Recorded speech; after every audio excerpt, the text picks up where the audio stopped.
Welcome to Tell Me Your Story, new paradigms for a new world where we're giving you choices and knowledge of those choices to help make your dreams come true. We are here 9 times a week, Sundays at 7 a.m. and 7 p.m., Monday mornings at 1 a.m., Wednesdays at 9 a.m., and Monday through Friday from 8 to 9 a.m., streaming live at all those times at richarddugan.com. We are on SoundCloud, iTunes, TuneIn Radio, Spotify, Stitcher, Player FM, as well as YouTube, where you can watch these conversations.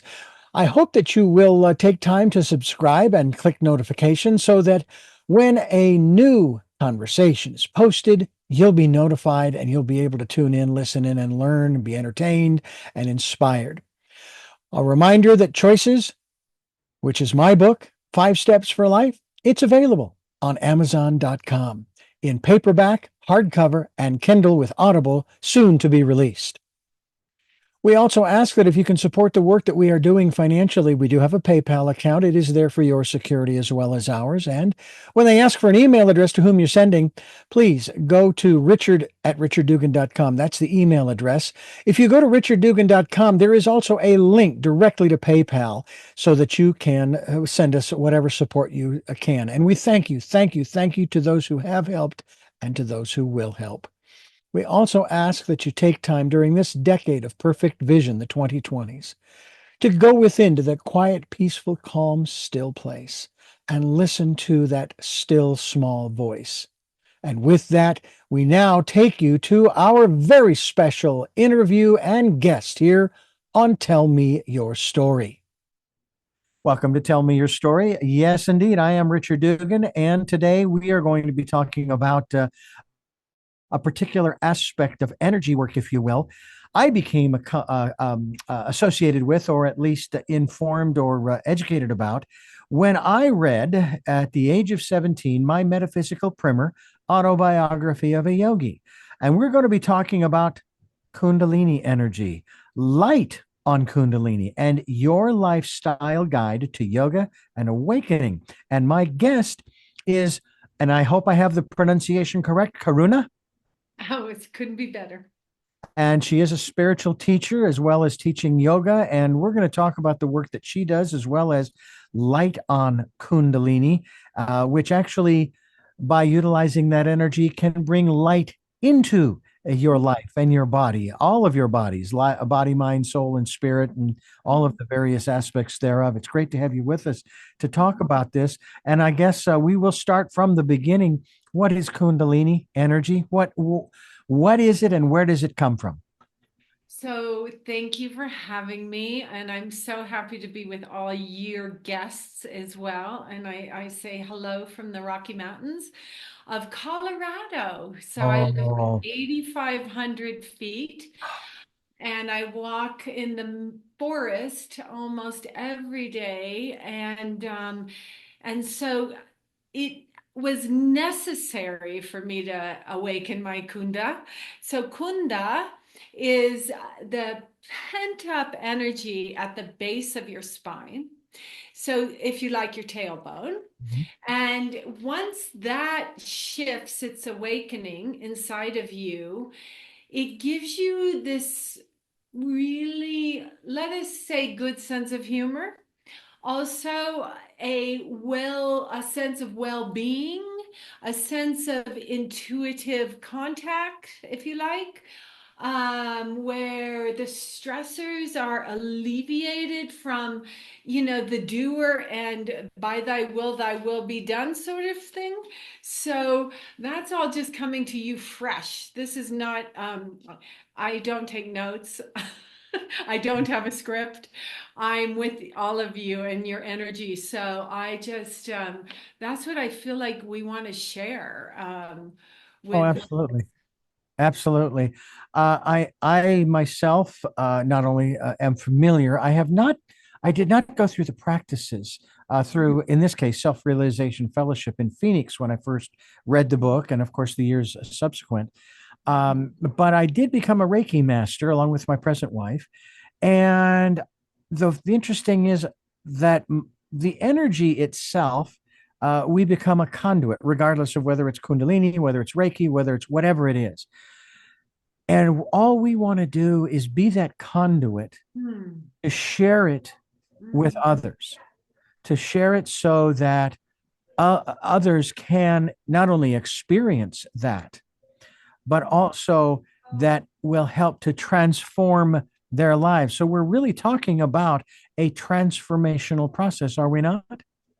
Absolutely, we are. We're talking about allowing ourselves to be transformed and be available for all beings to awaken and have an experience of joy and love and compassion in their lives instead of the old way, the old Piscean way of, and that doesn't have anything to do with the sign of Pisces. Mhm. That's the old, Kali Yuga, and that's crumbling now, and we're into the Sati Yuga, the truth Yuga, and that is about the awareness of love and the awareness of uh, discipline to achieve a better self, a better intuitive self. When you say Reiki, the Reiki is the hands and not even touching the body. It's the energy of the tattvas, the earth, wind, fire, water, ether. And it's like the aura. It's 9 feet above us, below us, from side to side, in front of us and back of us. And we just live in that consciousness. Yet we understand the subconscious patterns that have been brought through to us to heal. The 7 generations before us, the 7 generations to come will thrive on your work as a Reiki master, as a Kundalini yoga offering, as whatever you want to call it, as long as it's connected to on a soul level to each and every one of us, whether we know it or not. We're totally all connected. I think that's something that is becoming more and more apparent to, I will say, the general public, Mm. especially as we move through not only some of the natural disasters, as we call them, the Mother Earth's changes, Yeah. uh, but also we're beginning to realize how connected we are through some of the man made challenges. Mm. And, Mm. we could go through and name whatever we want, whether it be an election or assassination or a conflict that's going on somewhere else in the world. My wife happens to be very empathic, and every once in a while, she'll all of a sudden exhibit just she just loses what seems like her health just goes right down the tubes for a period of time. She doesn't know what it is, and then one day we were actually she was going through this, and we were watching a movie, Mm. and the movie was over, so we went over to the live feed of the particular channel, and boom, there was the breaking news, and immediately she shifted. She was fine Mm. Mm. because she knew, oh, that's the reason why I was feeling the way I was. Now, the biggest challenge that she has had, maybe you can assist in this process for many who have this experience, is how does one protect oneself from the onslaught of those kinds of energies coming in when one is an empath?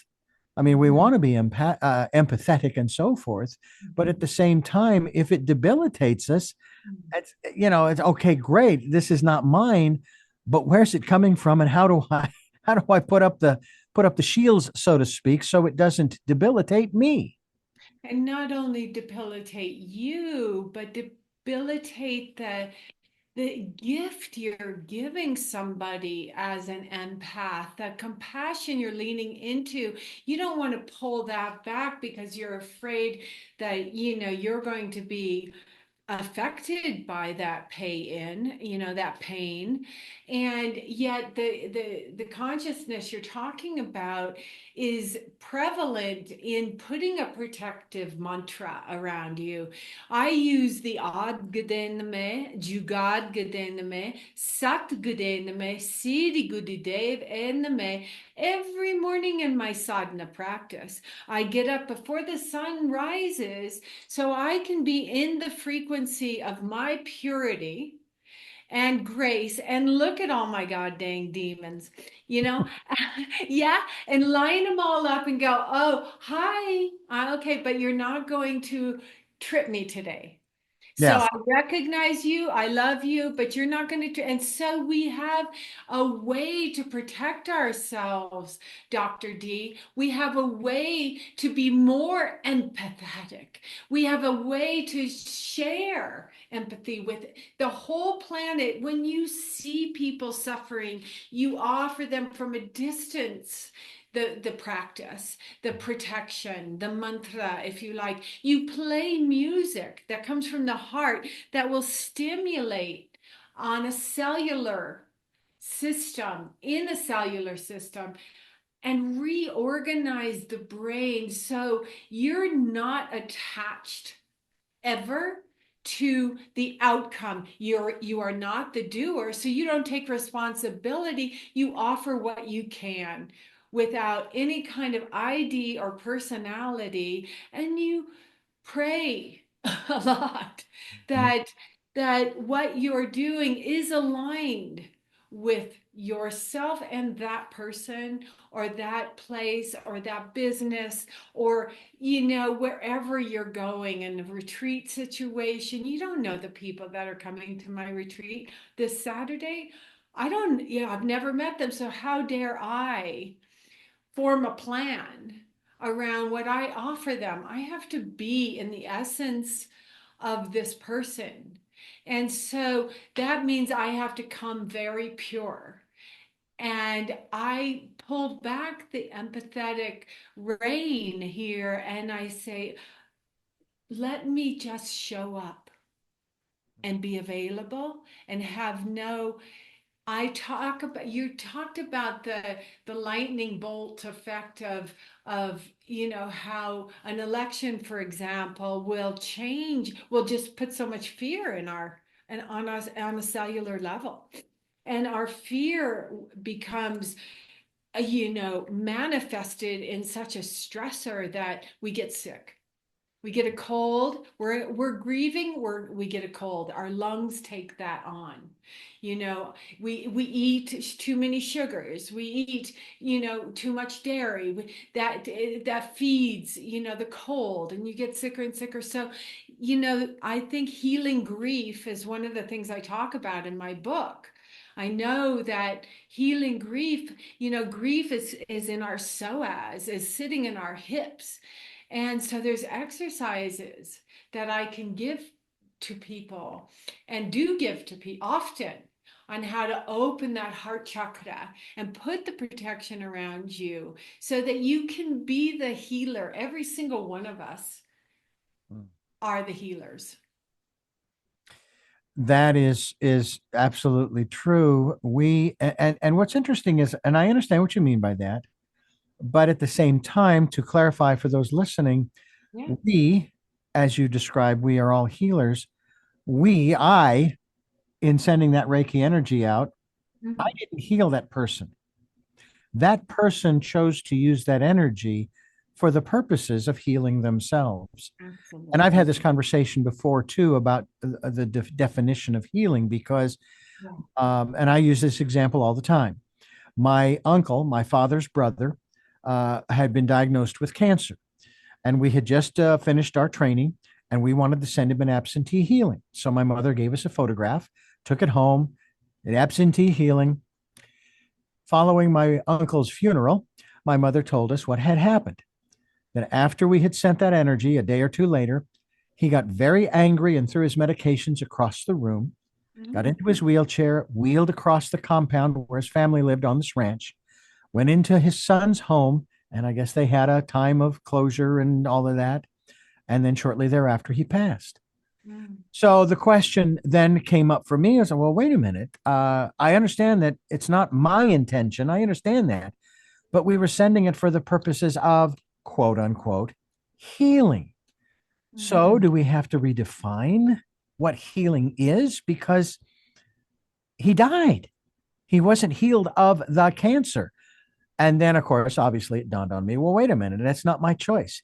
He chose to use that energy in order to be able to obviously express the anger, throw the medication, wheel across the compound, spend time with his son. And for him, that was healing, that process. And so I find that we, it's almost along those lines of how, we make plans and God laughs, in a manner of speaking. And that's the reason why we don't put our intention on that energy as Reiki masters.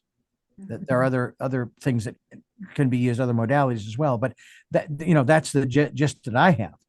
So it seems to me that we have to recognize, each one of us, our own self-healing capacity, capabilities, as well as opportunities.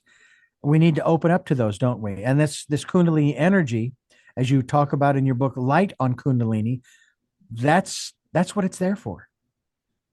It siphons out the idea that we're putting any kind of our stuff into the healing. We stand out of the way and allow the energy. It's that we have a practice called Satnam Rasayan in Kundalini Yoga, where we basically just touch a part of the other being laying down. One's sitting up, one's laying down. And that is not you healing somebody. That is you healing you by touching somebody. You healed you by giving your uncle or whoever this person was. It's allowance to act out whatever he needed to do to ascend in peace. He got rid of so much anger and so much destruction that he never ever wanted to leave behind for anyone here. And he took care of his son. He checked all the boxes and he left. And you helped him to do that. And the energy of Kundalini Yoga, when it's released, the Kunda, goes up through the chakras. There's not only 7 chakras, there's 14 plus more chakras. And they're in the palms of your hands when you're doing Reiki or you're healing or you're massaging or you're doing anything. It is really up to us to get out of the way. It's for no one to say it was your medicine that helped him to ascend or not, or heal or not. You willingly do the best you can to help anybody push a cart a little bit easier, right? So that's what we're doing here. And yes, the energy of light, you're talking about light, is, transparency.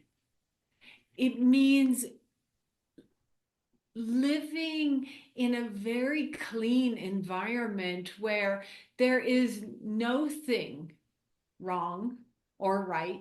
There's no duality. It's all non-dual. And it's a miracle that we can even connect today, you and I. It's a miracle. It really is. Life is a miracle. And we don't take any of that for granted at all, especially because we have gone through tragedies and ups and downs, all of us. Yeah, it's it is quite remarkable. One of my questions that I would ask at the end of every program since 2007, one of the questions was, how powerful are we to the guest? And over the course of time, the answer was always pretty much the same by each person, and they're infinitely powerful. We have no clue. You think that for example, the atomic bombs on Nagasaki and Hiroshima were powerful. That ain't nothing by comparison to the power that we hold within ourselves, that we can put out there to do the things that we want to do, to live out our life's purpose, if you will. And we encourage people to do that. Light on Kundalini, your lifestyle guide to yoga and awakening, by Karuna, my guest here on Tell Me Your Story. I'm Richard Dugan, and it is such a pleasure to have this spiritual teacher and yogi with us, Karuna, here on Tell Me Your Story. And by the way, the website, folks, is quite easily, it is lightonkundalini.com. We'll be linked to that website as well. Um, when were you introduced to this energy, this Kundalini, the practice, and so forth? It has only been about a decade now. Really, on it. No, it's been about 14 years, but I had a yoga practice, early on. I think I had my first encounter with yoga, 4 decades ago. So I've been graduating my practice into Kundalini. And when I met the Kundalini yogic practice, through the dream state, through my awakened state, I started living it. It started living me, in me, actually. It met me where I live now. And through the earlier stages, 20s, 30s, 40s, you get these glimpses of where your yogic practice can take you, and you meet, I loved Yogananda. I have so many connections with Reiki and masters in London and the old Reiki. And so I practice all different kinds of modalities of healing. And I tend to lean into, I have a spiritual name, a Lakota name, Chante Itonwa Wagalakawi, woman that speaks with her heart. I'm in Varanasi in 2004, India, and they give me the name of Karuna, which means compassion. And the knowingness about what Kundalini Yoga told me was I have to live compassion. Hmm. I have to revise my whole. I was close, but I had no idea what that divine, feminine, fierce compassion really looks like through, through the idea of mercifulness, just really coming into fearlessness, coming into humility, coming into a non-egoic practice where it just makes you keep your arms up for maybe 11 minutes. And how do you learn to do that? Definitely only the dungeon of the rib cage can take you there. By holding your arms up, you connect with the ribs, which connects to the lungs, which connects to the inner organs. And this yogic practice actually changes your whole body. You don't do that. It's not a fitness, it's not an athleticism, if you like. It's a breath practice, it's a prana practice, and it's a neutral practice. So we go through the negative mind at the second chakra, the positive mind at the third chakra. And those chakras, they're like bad kids in the sandbox. They keep throwing sand at each other and giggling and running and chasing and instigating. And until you pull it up to the heart, the neutral mind, do you find the maturity? So we keep window shopping, right? For the right practice. And when I met Kundalini Yoga, I was ready.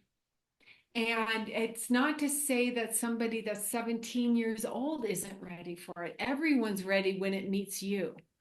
I just met it after a long-winded yogic practice. And the thing I loved about Kundalini Yoga when I met it, where I was at, was it only takes 6 months to master. Doesn't mean you can teach it in 6 months. It means you get an idea of, wow, I have a different appetite. My body's changing.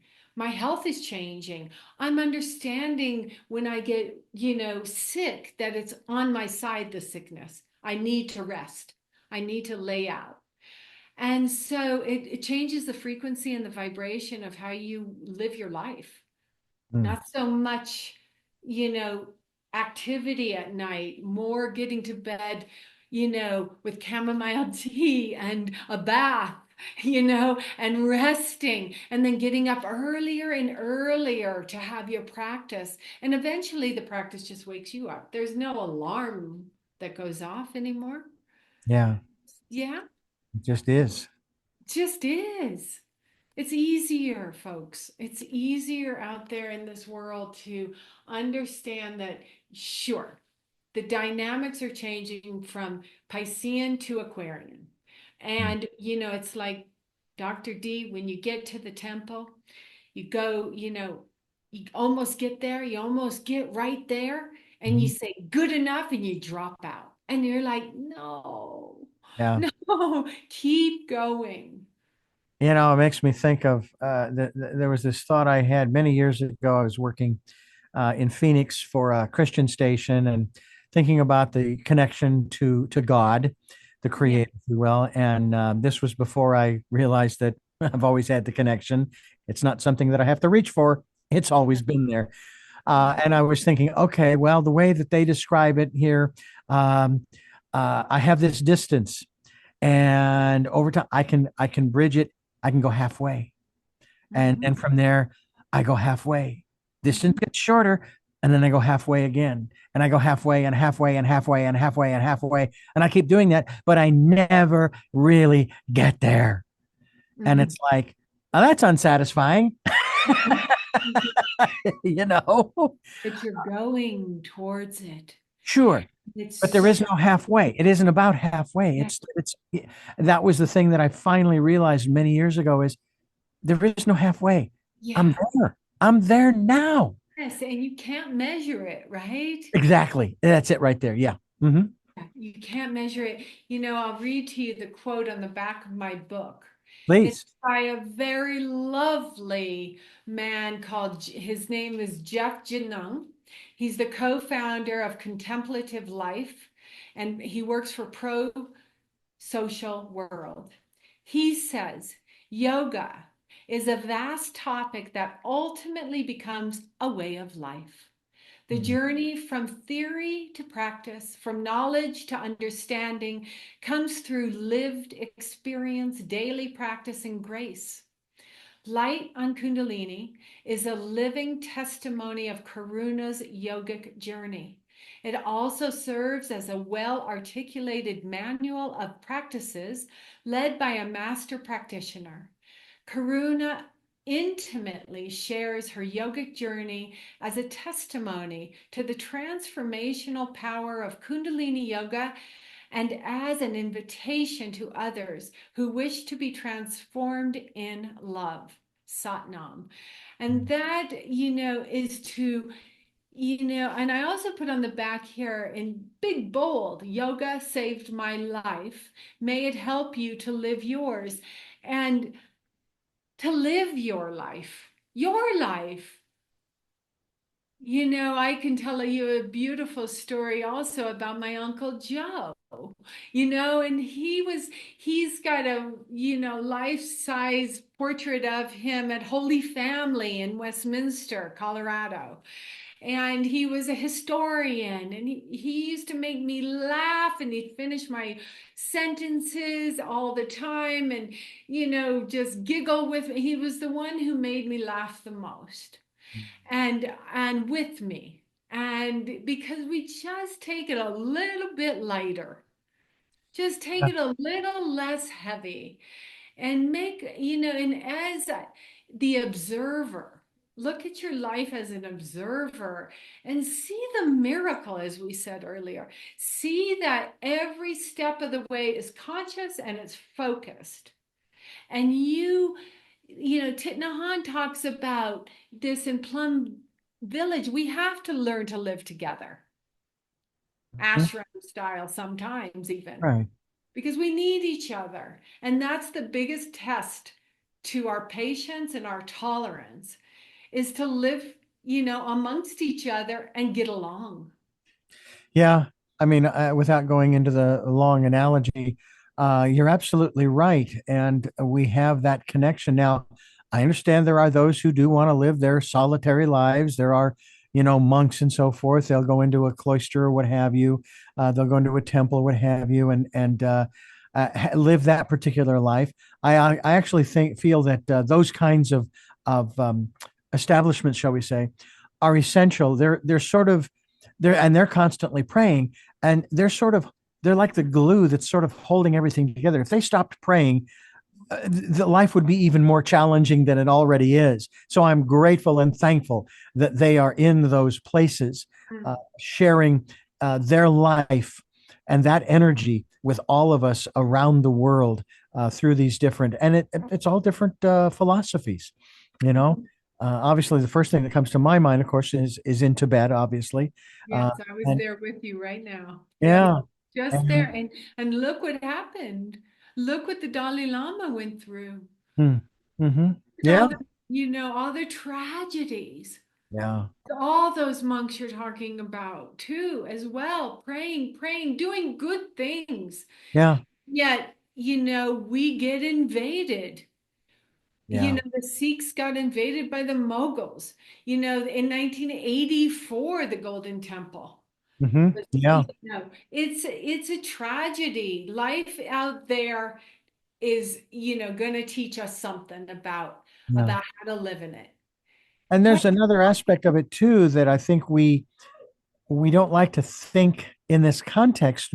However, the reality is, um, and I guess to quote from the this I guess it was a poem that was released out over the radio waves back in the, I think it was in the 70s, Mhm. called Desiderata. Life is unfolding as it should. It doesn't matter whether you like it or don't like it, that Israel and the Palestinians are fighting, or that Russia and Ukraine are fighting, or that the Republicans and the Democrats are fighting, or this group and that group. Hey, they are fulfilling their life's purpose that is showing us who aren't fighting, hopefully, that there is another way. And we are going to, in a manner of speaking, be the light bearers on behalf of the universe to say, hey, this is the 21st century. We don't play this way anymore. I'm not going to play that way anymore. And the thing is that what we have to realize, for example, Jesus spoke of how, you talk about sinning and you're committing sin with your body. Well, hey, you commit sin in your mind too. Are you fighting in your own mind and your own heart? Well, then you need to let that go. And then over time, I hope and pray that these people will physically stop fighting each other, because we are all connected. We're all being affected and affect one another. As you said earlier, we are all connected. Karuna is my guest here on the program, and the website lightonkundalini.com. That's light, lightonkundalini.com. We will be linked to that website, and we hope that you will continue following us here on Tell Me Your Story. I'm Richard Dugan, your host, and Karuna is my guest here on the program. And you have been studying a lot of these different modalities and so forth. As I said earlier, my metaphysical primer is Autobiography of a Yogi, which is started reading that when I was 17, and probably have read it 100 times or more over the course of the last. I'm not even going to do the math. I'm 64 now. You do the math. Anyway, but I've also been introduced to so many other philosophies around the world. The one that I stayed away from for the longest time, until I had my DNA checked, was Native Americans. And the reason why I said until I had my DNA checked was because I found out Native American. I am, and what's interesting, it's not just Native North, Central, it's South, it's up and down the whole continent, in addition to being 1% Jewish. Oh, good. And then there was a further deeper dive into the DNA where now I have a connection to Africa. Oh, of course we all do. Well, and it's like, well, and we were talking about that. I says, well, the science has already proven that Africa, and I don't know exactly where, but it was somewhere in Africa, that is the seat of the human race. That is, they even say that is where even the mythical, if you will, Garden of Eden is. although they haven't found it, which I hope they don't. In one sense, let's leave it a wonderful story. But what it says to me is that through my DNA alone, that information, it says, okay, I have that. And what's real perplexing is that my sisters, I don't know if my brother has had his tested. I know my mother has, but none of us has identical combinations of this lineage, which is just fascinating. It's like, wait a minute. My sisters and my brother, we all came from the same parents. How is it that our DNA is different? It's that different. That to me is just absolutely amazing to me. You know, both of my brothers are in the NFL, right? Did not know that. Ow. Oh, the cat's out of the bag now. Uh-huh. Oh, yeah. So let's figure out the DNA. So, how do I become this yogi? Being raised by, a dad that's a football coach, couple Mhm. of them actually, and two brothers. And I'm named after, I have my name is Caroline Ashley. My name was Caroline Borio, and Boerio is Italian. And so I was named after J.C. Caroline. My father played football with J.C. Caroline, who's in Wikipedia, who only just recently passed. An amazing football player. And DNA, I mean, how does, somebody who, is hired as a fashion model in New York become such a coach later in her life as this Kundalini yoga, practitioner and coach. And fair enough to be raised with these really tough men around me, Mhm. Yeah. right? And mother, Slovakian opera singer, and we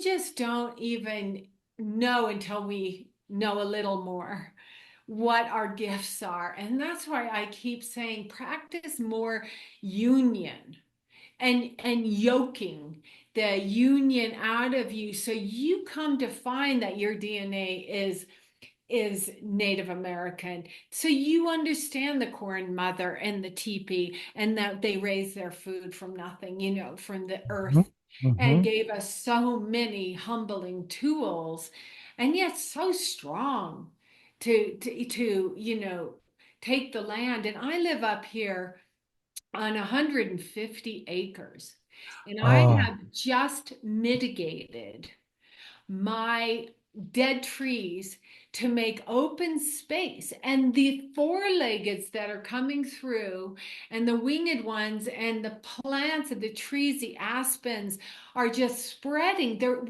So when we get rid of the dead cells in our body, what happens? New ones replace them just like that.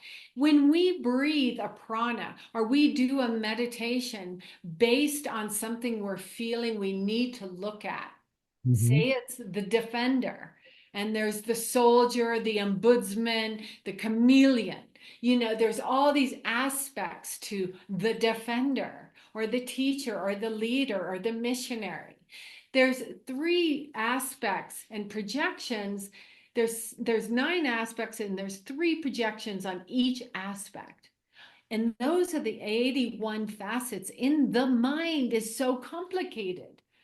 So, of course, if we can get that information about who we truly are, and in this yogic practice, because it's not physical only, and it's not in a heated room, it's Mhm. in your room where you live, it's in your space that you can do a breath practice, and a pranic practice. Pranayama is breath work, as you know, and you can sit in your own autobiography of a yogi for that 1 hour and take on that monk.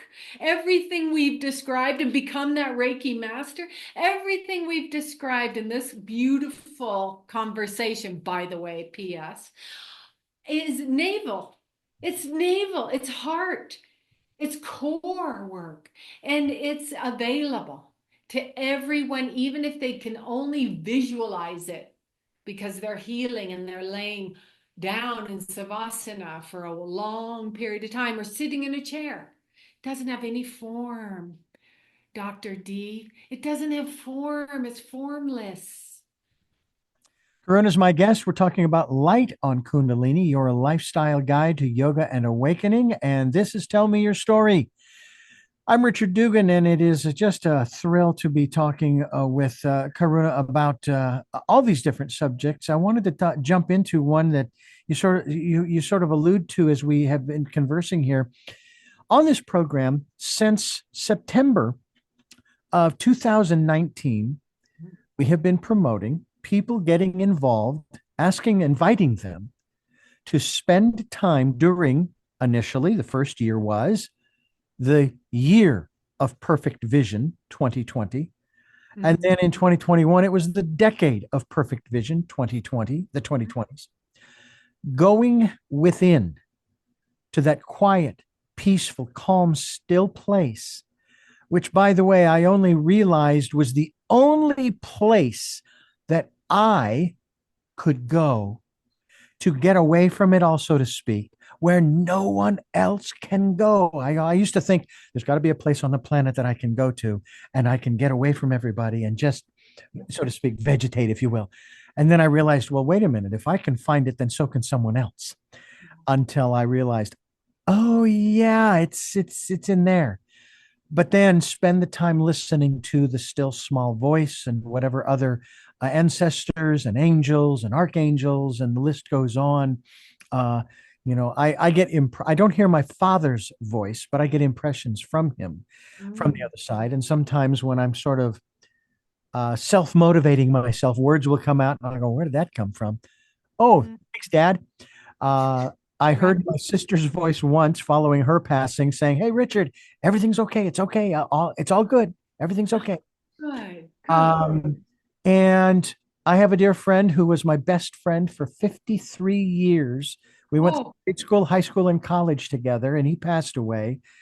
And I have not shed a tear over his passing because every time I think about him, I laugh. Not because he was a funny looking guy, but because of how much fun we had together. And it makes me think of a quote I put in my book, Choices. Yeah. It basically says that this life is not to be lived to where when you get to the end, you have this pristine, beautiful body, that is in perfect health and so forth. No, no, no, no. You want to, at the end of your life, you want to go sliding in with a glass of champagne in one hand, a fistful of chocolate covered strawberries in the other, going, wow, what a ride. Right. And with he and I, we had our ups and downs, you bet, but we always remained friends and we did things together. And I remember the last time that I actually saw him and gave him a hug was at when I was in Phoenix for my eldest sister's memorial. And I was going to meet him when I went into town for my father's memorial a year later, but he was too busy, had work and so forth and so on. And then, of course, he passed on May 1st of last year. And what was interesting was that was also the same date back in 1998 when I was served with divorce papers from my first wife. And I joked at work saying, oh, this gives a whole new meaning to the phrase Mayday, that distress thing, Yeah. Yeah. It's amazing the relationships that we develop over the years. And yeah, I've had the tears over my father and over my sister. Not so much over my friend Doug, who I call Smokey, and I pay homage to them at the end of every one of my programs. But it's like I used to think, well, we could avoid all the pain. We really could. We could avoid all this pain and grieving if we would just stop connecting with one another and stop getting so dang close.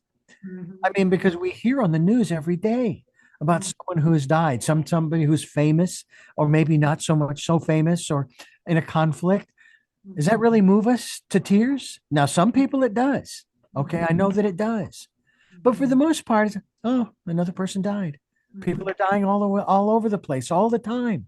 You can go to the web, you can go to Google and go for the population count, and it's showing both the increase and the decrease of the population all at the same time. But are we moved? Does it touch us? Does it make us feel anything? And usually the answer is no, because we're not connected to that person directly, you know, in a relationship like what we have here.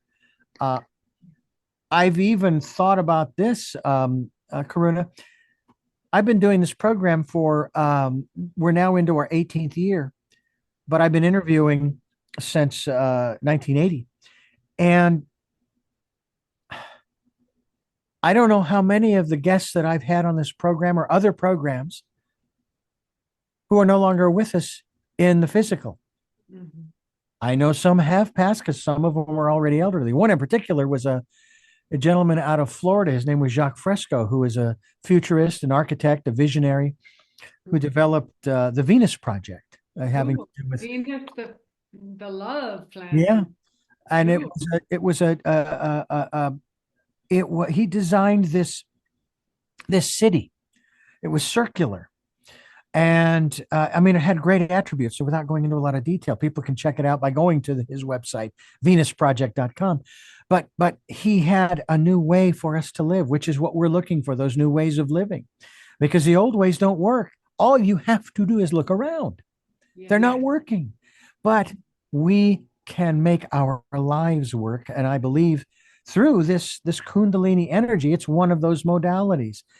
What else have you incorporated beyond or in conjunction with Kundalini? You mentioned obviously that I read Joy's Way. My mother suggested, and I read it, and I realized that, oh, there are maybe hundreds of greater or lesser chakra points all over the body. It's Yeah. almost as if you could see them. You have the chicken pox. Yeah, yeah, that's why the seven chakras, I mean, the seven chakras are an idea Yeah. of what a chakra is, but it has no correlation to the relationship. Yes, we use the seven chakras, and Mhm. yes, the first chakra soul, the second chakra negative mind, third chakra positive mind, fourth chakra heart neutral, fifth chakra physical body throat, sixth chakra, and seventh chakra. So the intuition and the aura. Okay, that's a guide, but that's like putting salt and pepper and not adding any other ingredient into your soup, right? So one of the things and thank you for sharing about all your guests and all your people. And I'm so happy to be here with all of you. And I want you to all contact me and let me know if I can serve you. One of the things that I really love is cooking. And so I think health and goes with well-being and happiness, and that the diet and the nutrition from the diet from the garden up can be super helpful, because when your digestive tract is alkaline and not acidic, you're not fighting your sleep patterns, you're resting super well. And then when you get up super thirsty, that you have a celery juice, you juice it yourself, you get yourself a juicer. It takes time. You have a lot of time. Believe it or not, it gives you more time when you start to take care of yourself. You find little pockets of time to do a little more self-care and self-love. And in this transitional time we're in, and letting go of this year, but not giving up what we learned from it. Mhm. We learned so much from the past year, and going into this new year, we're going to have, we all need to come together Mhm. again, again, and connect. And we need to do that through reaching out and not being afraid to make a new friend, and really, and not being afraid to to get out of your box of ideas and get inspired by new ones and let the news go. Let it go, and yet figure it out how you can, start to put your own puzzle pieces back together again. Oh, yeah, absolutely. I have turned off all of not Yeah. only the news feeds on my phone. I love going to YouTube and watching the little shorts, and I like watching the cartoons and that kind of thing. Yeah. Nice. But I turned off and I said, I'm not interested in any of this stuff and regarding the news and Right. so forth. My wife, on the other hand, she is always letting me know, oh, did you know there was an earthquake here or there? Did you know there was I this happening? know. And I let her do that because she needs to do that. That's Yes. what she needs to do. Yes. Yes. Because in September of 2016, I got sucked into the whole political thing. It took me 6 months to get unsucked, Yeah. but I found a method. Oh, I've shared good. this many times. It's also in my book. And basically, the first step is the hardest because I was told from within, you have to say this out loud. We know that you don't want to because you don't want to give this person credit for that title that you must give them, but you have to say it out loud, which I did. Thank you, teacher, for teaching me how not to be. Hmm. Hmm. And then the next step that I came to was, I forgive you, but more importantly, I forgive myself for allowing myself to be dragged into this quagmire. Right. Third one, coming from what has to be, you've got to come from as pure a heart as you can, and it is with a question. The question without judgment is, what is it that you're so afraid of that makes you behave this way? I'm not asking you to change. I just want to understand so that I can move on with my life. And the fourth one was given to me by one of my guests Mm. who said, these three words you have to utter from that same place of that question, non judgmental, because this person has every right to be here just like you. And Mm. that is, I love you. Mhm. And it's some days that's easier, to go through than others. But that's why I've disconnected. I don't need that in my life. I don't need that energy coming in. And the other element of all of this, when we start getting ourselves wound up in these things, is that we have to remember that all of this is temporary. None of this is permanent. And yet, for example, the Kundalini energy, well, now that is, if you want to put it in this context, that's permanent. That's always been there long before we ever even existed. And it will be there long after we are gone in the physical. Right. In lifetimes, we've gone through lifetimes in order to awaken Mata, Mother Kundalini. It's a sacred practice. It's not a physical yoga, it's a spiritual yoga that allows you to dive deep into who you are, and it will also give you the benefit of any doubt you might have. We don't live with doubt and guilt. I don't live with doubt and guilt anymore. I had to learn how not to live with guilt. And that just comes from the generations before us. And we just have to carry our own torch. We have to live and we have to listen to the youth. They are coming through. The children that are being born now are going to be evolved already. And all of us have been. We've just sort of put a little bit of blocks along the way in our way. And now we have to just, when there's a, chance just to break through them, understand them more deeply and study, educate ourselves. More and more maturity is called for this planet, and it is coming from the youth, and it's coming from the elders. I just taught Rianne Eisler yesterday. She's 93rd Chalice and the Blade, yogic practice, and I work with all age ranges, and we study. And you know what? They already come knowing. Mhm. It's just the invitation to open up the conversation. And for them, they know it, but they just need a confirmation to open it up.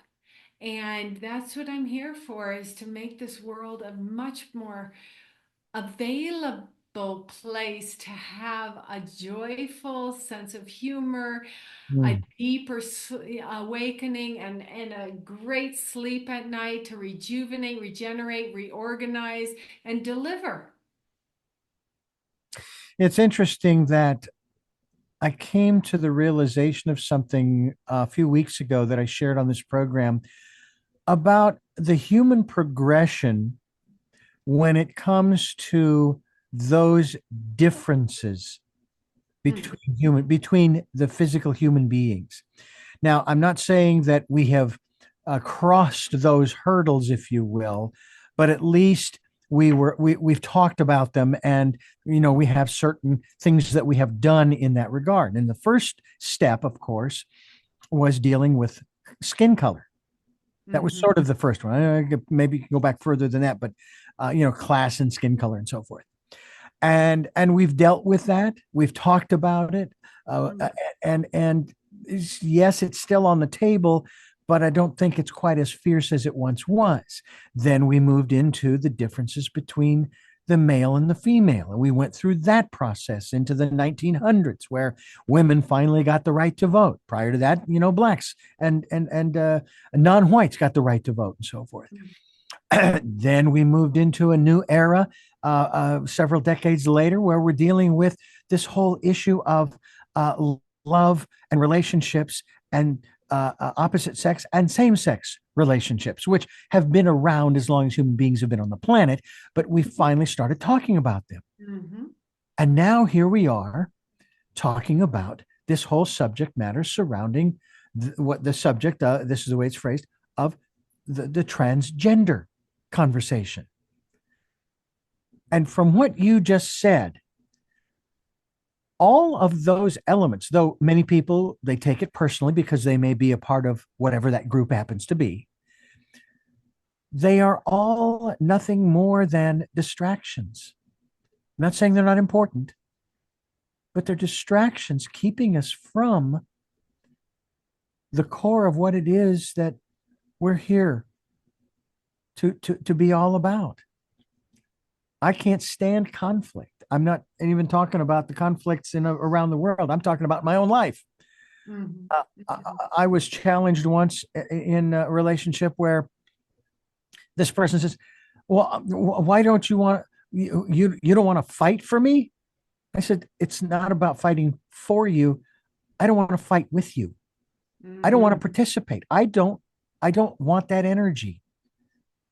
Um, and this other aspect of personal responsibility. It's all tied in. It's all part of the same thing. I'm 100% responsible for where I am today. Yeah. In my book Choices, I talk about how the choices that I have made over my lifetime have brought me right here, right now, talking with you on this program, Karuna, Yeah. and the Yeah. same thing with you. And now it may sound kind of strange, but even those choices that we made as children have brought us right here because of sort of the cascade effect or the domino effect. Absolutely, absolutely, absolutely. It's a divine plan here. Yeah. When people ask me, what are you going to do on your retreat next week? What's the plan? I laugh so much with them. I'm like, I have no clue who's coming. I have a clue. I get it, but I will design it when I see the human being with me, Yeah. with him, with her. And, everybody is perfect just Yes. as they are. And everybody is seen and loved and heard. Do you hear me out there? I tell you, you are so bountiful, beautiful, blissful. It just curls my hair even more. I mean, and you can't get curlier than this. I mean, you really can't. People go, where do you get that hair? I'm like, Dad, Italian, Yeah. Yeah. it's just practical answer, right? But it's care. It's how you care. And it's how you love. And it's how you don't judge. And it's how, you be your own greatest friend. You be you. Whatever that is, we're all, I was saying earlier to, someone, I said, women have 11 moon centers, meaning those are energetic points. You talk about chakras, you probably haven't heard of moon centers. Well, we have 11. And guess what?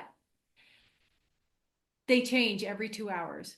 You change as a female, you change every 2 hours because of your moon centers located in this body, mind, spirit of yours. We have arc lines from ear to ear over the hairline. You have an arc line. It's a power point for ladies and gents. Across the chest, it's a power point. It's your aura. It's what makes you tick. And if you feel like switching yourselves up, switch yourself up. See what it's like. Feel without hesitation or or pulling back on what you want to create on your canvas. Allow yourself, don't think it's going to happen overnight. It doesn't happen. Nothing happens overnight that stays with you. But even Kundalini yoga, as you said, is permanent. No, it's continually changing you Hmm. because it's glandular. And when you do meditation specific that I give you to do specifically for something you're working on, that in 40 days changes a habit. 90 days restores and brings you a new habit. And 120 days of the same repetition every day, not at the same time, but the same amount of time in the same way, called japa, to repeat, that brings you to a new life, a new understanding of, and then you watch, because so many people say, ask me, Dr. D, about, is this going to come back in 6 months? Inevitably, everything always comes back in 6 months unless it's complete. Mhm. It's like a relationship. You're Yeah. going to find the same person over and over and over until you complete that with that person. Yeah. That's why we have to end relationships, not to end, but to keep moving, keep them compassionate and alive, and thank that person. Thank you for being in my life at that time. Thank you. Well, I myself, as far as relationships go, I was married for 15 years to the first wife, Oh, and I have been with my present wife since March of 1998. nice, nice. Married, we actually been married twice. First time was a ceremony in Phoenix in Oh, 2002, December. And then we made it official this past June 30th. oh, nice. And Nice numbers, 6 and 3. well, I made the commitment back when my present wife Amrita and I joined together. I am never going through that previous experience again. I am going to do everything in my power Absolutely, we to make this learn. work. We learn. And Yeah. you're in that nectar of Amrita. Yes. Please, yes, please. Thank the Lordy, Lord, Lord, Lord. Yes, Yeah. indeed. Yes. Thank you, Amrita. I'm with you. I'm so divine feminine with that nectar and understand the blessings of relationships. And as Rianne Eisler and I were discussing, the importance now of partnership Mm-hmm. Mm-hmm. in all we're doing, how we found each other, how you found me today to ask me to come onto your beautiful platform audience to share. Yesterday had a book launch. Please go to Light on Light and Mm-hmm. see the book launch video there. You'll see my best friends, from the one who sent me to Paris and the one who took care of me in Paris, were on yesterday with me celebrating this book. Mm. And And it was, and we all said it's just partnership and companionship and friendship and relationships. That's a big enough ship for us all to get on, right? Right? Absolutely. Oh my Absolutely. God, I've so much enjoyed being with you. Absolutely. Same here. And just as a reminder, folks, we are talking with co-founder of Light on Light Publications and Media, Karuna, and we are talking with her here on Tell Me Your Story. I'm Richard Dugan, your host of Tell Me Your Story. We're talking with Karuna, and Karuna, I want to thank you so much for being a part of what we're doing here to, in essence, to change the world for the better for everyone. It is possible. I'm not talking about a utopia here. It is possible that we can change the world, and we've been doing that over the centuries. But now we are beginning to realize that we have the power to change it in such a way that really and truly makes a difference. I mean, I am grateful for all of the entities that are out there that are making themselves available to guide us and instruct us and so forth. But I'd like to get beyond that to living a life that is not not a what's the what is the not just surviving, Mm, thriving, mm, thriving, and we can do it mm. absolutely. And I'm glad you're a part of what we're doing here. Thank you so much to all of you out there. I bow to you. I honor you. I ask you to honor yourselves and to really sit as Dr. D said, listen, listen to in your space. Find yourself, hear yourself, and share your story. And write this book with me. This book, Light on Kundalini, was asked for me to share my story. And it just, is a miracle to publish it. It took 5 years, and there's no timelines anymore, by the way.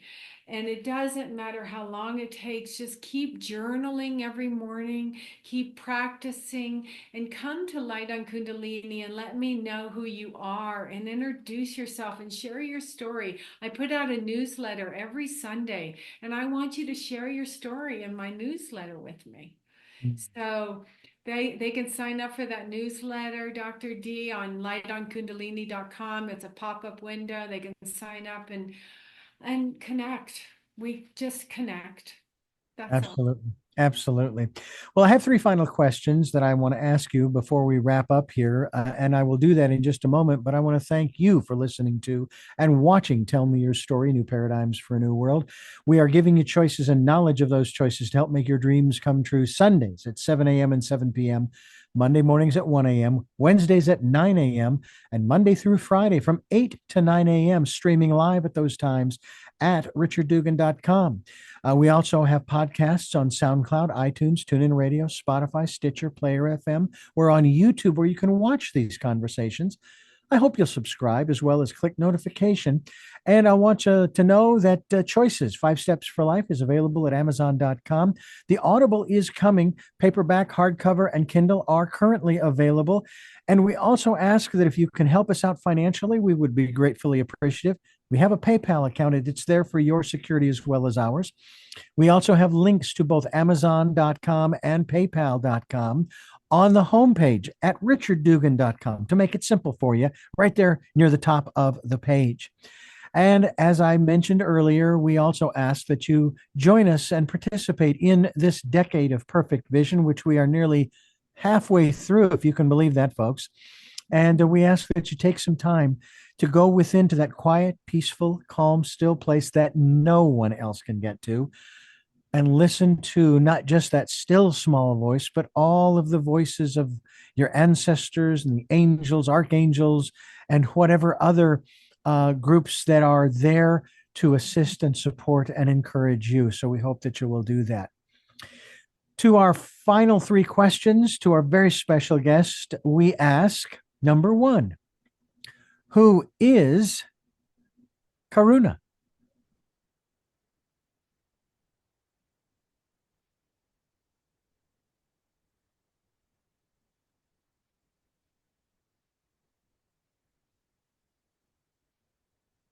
Compassion. What is it that gets you up in the morning? Sadhana. And finally, what was your best day? Today.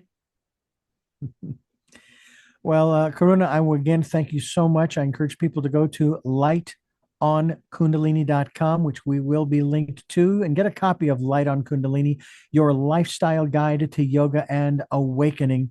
And once again, we are so grateful that you have joined us, and we hope to have you back again to continue this conversation. And I make that invitation to pretty much every guest because I never like to end these conversations, but you know what? We all have those things that we need to attend to, and you do, and I do, and we'll get back together again, maybe in the new year. I would love that because I have another book coming out to share with you, Dr. D, and that's a companion manual, and it's in color, and it's beautiful. And Light on Kundalini is going to produce it and publish it with Light on Light. So that's another little gem I can leave with you here today, and we can talk about that one in the new year. It'll be fun. That'll be I terrific. Well, really we will get it enjoyed set up. being here. Yeah, I really enjoyed this conversation. as did I. And once again, I thank you for listening to and watching Tell Me Your Story. And until our next broadcast, podcast, video cast, love to Lal. Jeanette, I am still listening. Dad, continue to be happy because I am. Hey, Smokey, I'll see you on the other side. And to my dear friend Zorro, aho, aho. Me taco yase.